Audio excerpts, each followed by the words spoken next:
করছি আমরা enjoy enjoy enjoy enjoy film করতে সবার মন জয়। তোলায় হাওয়ায় মন বলে চলো যাই সীমানা ছাড়িয়ে, ভালোবেসে চুপ করে যাই, কথা বলি না কেউ জানে।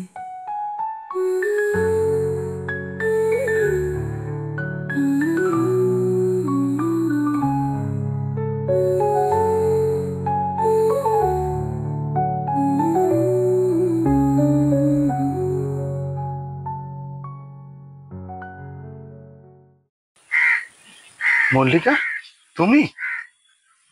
আশ্চর্য হলে? তাই একটু হয়েছি বই কি, সেই কত বছর আগে তুমি কলকাতা ছেড়ে চলে গিয়েছিলে। হ্যাঁ, বিয়ে হয়ে গেছিল হঠাৎ, তারপর দিল্লি চলে যেতে হয়েছিল। জীবন আর ফেরার সুযোগ দেয়নি।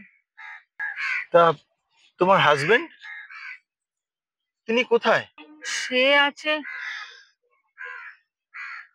তার জগৎ নিয়ে। মানে? মদ, ফুর্তি, আড্ডা। শুনেছিলাম তোমার বরের নাকি বড় ব্যবসা। হ্যাঁ, ছিল ব্যবসা, কিন্তু সে এখন ডুবেছে। এখন সংসার চালাতে ব্যবসাটা আমাকেই করতে হয়। তুমি আর ব্যবসা? তা কিসের ব্যবসা করো তুমি? কেন, নিজেকে বিক্রি করি। দুদিনের জন্য কলকাতায় এসেছি এক ক্লায়েন্টের কাছে।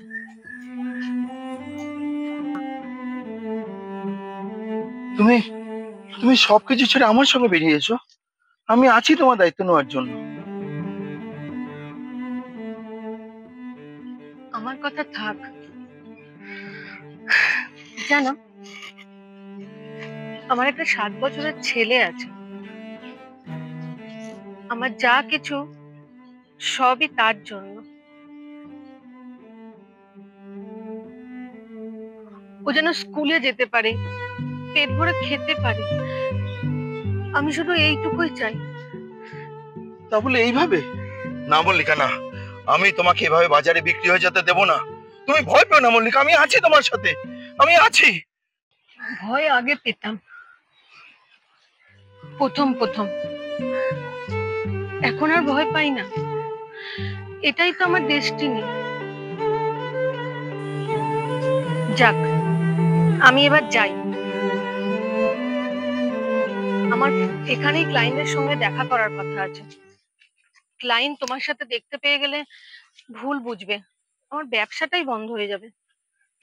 মল্লিকা, আবার বেল্টের বাড়ি, আমি বরং ওদিকে গিয়ে দাঁড়াই।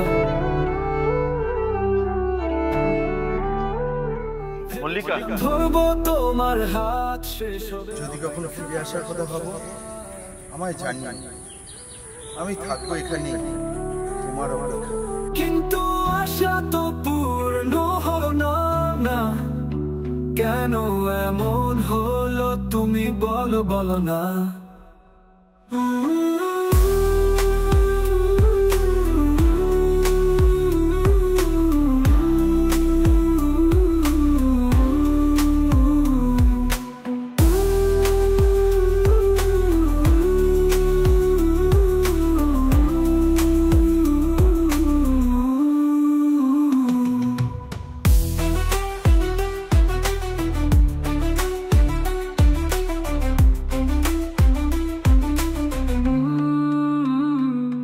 কিন্তু আশা তো পূর্ণ হলো না, কেন এমন হলো তুমি বলো বলো না।